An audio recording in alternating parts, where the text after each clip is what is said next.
Halo, selamat berjumpa kembali dalam kajian kewarganegaraan. Kali ini kita akan mendiskusikan demokrasi. Apa itu demokrasi? Demokrasi itu berasal dari bahasa Yunani, yaitu demokratos. Demos artinya rakyat dan kratos artinya kekuasaan atau kedaulatan. Ada pandangan bahwa demokrasi itu paradoks. Kenapa paradoks? Karena demos itu menyiratkan kesetaraan dan kebebasan, sedangkan kratein itu menyiratkan subordinasi atau hierarki. Jadi paradoksnya di situ antara kebebasan dan subordinasi. Nah, paradoks ini diselesaikan dengan konsep kedaulatan rakyat. Demokrasi adalah kedaulatan rakyat. Demos diperintah oleh dirinya sendiri, yaitu oleh rakyat. Kekuasaan pemerintahan yang terbatas gitu ya. Jadi dalam demokrasi penguasa itu memiliki kekuasaan yang terbatas karena pada dasarnya kekuasaan itu berasal dari rakyat gitu. Rakyatlah yang mendelegasikan sebagian kekuasaannya.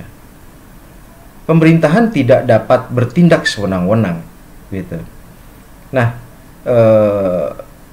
Henry B. Mayo mengatakan bahwa demokrasi itu harus didasari beberapa norma. Pertama, menyelesaikan perselisihan dengan damai, ya, dan melembaga, gitu. Kemudian menjamin terselenggaranya perubahan secara damai. Jadi ada rotasi kepemimpinan, gitu, secara damai. Kemudian menyelenggarakan pergantian tadi ya kepemimpinan itu.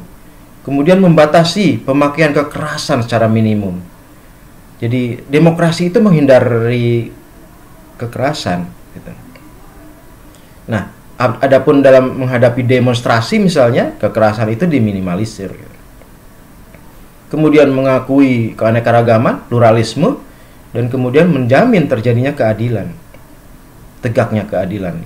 Dalam demokrasi, keadilan itu lebih mudah ditegakkan begitu. Nah, Nurholis Majid, pendiri Universitas Paramadina, mengatakan bahwa demokrasi harus didasari 7 norma. Pertama, kesadaran atas pluralisme. Jadi demokrasi hanya bisa tegak di dalam masyarakat yang sadar akan keberagaman, akan kemajemukan. Kemudian demokrasi didasari oleh musyawarah. Ini demokrasi khas Indonesia, musyawarah untuk mufakat. Ini tercermin di dalam sila keempat Pancasila. Kemudian pemufakatan yang jujur dan sehat, ya satu paket dengan musyawarah tadi. Dan kemudian kerjasama, kemudian pemenuhan segi-segi ekonomi. Jadi demokrasi itu tidak bisa terlepaskan dari ekonomi, dari pemenuhan kebutuhan rakyat. Kemudian pertimbangan moral dan kemudian sistem pendidikan yang menunjang. Hanya dengan adanya sistem pendidikan yang menunjang maka demokrasi itu akan semakin tegak. Begitu. Adapun komponen-komponen penegak demokrasi adalah negara hukum, pemerintahan yang good governance, ya. Pemerintahan yang sewenang-wenang itu pasti akan merusak demokrasi. Karena itu good governance adalah penting dalam demokrasi. Kemudian legislatif yang civil skill, ya. DPR atau wakil rakyat yang benar-benar memiliki kesadaran dan kemampuan akan kewarganegaraan gitu. Bukan DPR yang aji mumpung, tetapi DPR yang melaksanakan fungsinya sebagai wakil rakyat. Kemudian peradilan yang bebas dan mandiri, peradilan yang tidak dikooptasi oleh kekuasaan. Kemudian adanya civil society yang berdaya, ya, masyarakat madani. Kemudian adanya pers yang bebas dan bertanggung jawab. Pers di sini juga dituntut akan netralitas misalnya saat pemilu gitu. Dan kemudian ada infrastruktur politik, ada partai politik, ada pemilu, ada berbagai lembaga yang mendukung itu begitu. Nah, cara mengeluarkan pendapat berdasarkan mekanisme pelaksanaannya itu ada demokrasi langsung dan tidak langsung. Adapun kita di Indonesia itu menganut demokrasi tidak langsung.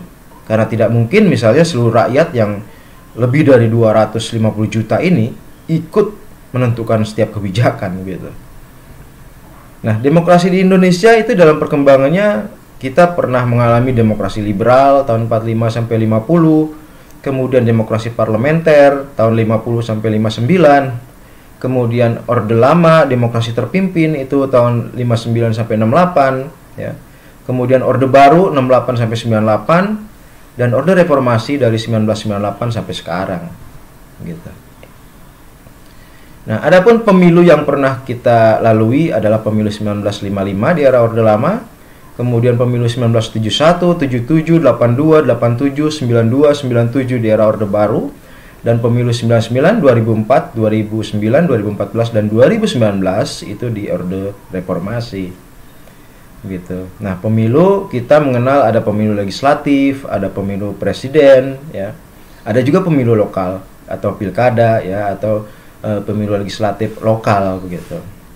Nah, mekanisme pilkada itu dilakukan langsung oleh rakyat. Seluruh pemilu di kita sudah dilakukan langsung oleh rakyat. Kenapa? Karena dilakukan oleh rakyat itu paling demokratis. Rakyat melakukan evaluasi sendiri terhadap para pemimpinnya, ya. Kemudian merupakan momen bagi parpol untuk konsolidasi sampai ke akar rumput, ya. Namun demikian, pemilihan langsung ini memiliki kekurangan, yaitu sangat mahal. Karena itu perlu dicari bagaimana mekanismenya agar pilkada langsung, pemilu langsung itu bisa direduksi begitu dari sisi biaya. Nah, adapun pilkada oleh DPRD misalnya atau pemilu oleh DPR itu ya kurang demokratis. Bisa terjerumus pada oligarkis, ya, rawan money politik, dan pada akhirnya akan menghasilkan pemimpin yang merasa tidak bertanggung jawab kepada rakyat. Nah, partisipasi rakyat dalam pemilu itu ada kalau di konstitusi itu ada di pasal 22E ayat 1. Bunyinya pemilihan langsung dilaksanakan secara langsung, umum, bebas, rahasia, jujur, dan adil setiap 5 tahun sekali. Nah, tentang partisipasi warga negara ini seperti dikatakan oleh Sastra Prateja, mengatakan bahwa prinsip demokrasi yang dirumuskan sebagai kerakyatan yang dipimpin oleh hikmat kebijaksanaan dalam permusyawaratan perwakilan menunjuk kepada pembatasan kekuasaan negara dengan partisipasi rakyat dalam pengambilan keputusan. Nah, kita dapat berbicara mengenai sistem demokratik apabila unsur-unsur konstitusi, hukum, dan sistem parlemen menerapkan 3 prinsip, yaitu pembatasan kekuasaan negara atas nama hak asasi, keterwakilan pelaku politik, dan kewarganegaraan. Salah satu faktor penting dalam demokrasi adalah media. Peran media itu memperkuat nilai-nilai demokrasi. Media seperti partai terkuat. Media itu bisa mempengaruhi opini publik, mempengaruhi perilaku masyarakat. Ya. Kata Walter Lippmann, dia mengatakan bahwa berita media merupakan sumber utama yang membentuk alam pikir kita terhadap persoalan publik yang lebih luas yang berada di luar jangkauan, pandangan, dan pikiran warga negara biasa. Apa yang menjadi agenda utama media secara sangat kuat mempengaruhi agenda utama publik. Apa yang dianggap penting oleh media menjadi penting pula bagi publik. Salah satu bentuk media yang terpenting, yang amat penting adalah televisi. Pengaruhnya luar biasa besar, apalagi di era sekarang ini, di era digital sekarang ini. Gitu. Nah, parpol dan televisi itu memegang peranan penting. Ya, parpol sadar akan pengaruh besar televisi. Televisi menjadi tempat pencitraan parpol. Parpol berusaha mengatur agenda setting pemberitaan. Intervensi menjadi lebih mudah dengan kepemilikan stasiun televisi. Itu kecenderungan yang kita lihat kalau menjelang pemilu begitu. Apalagi kalau televisi itu dimiliki oleh orang parpol. Nah, kondisi ini tentu berpotensi mengganggu demokrasi. Ya.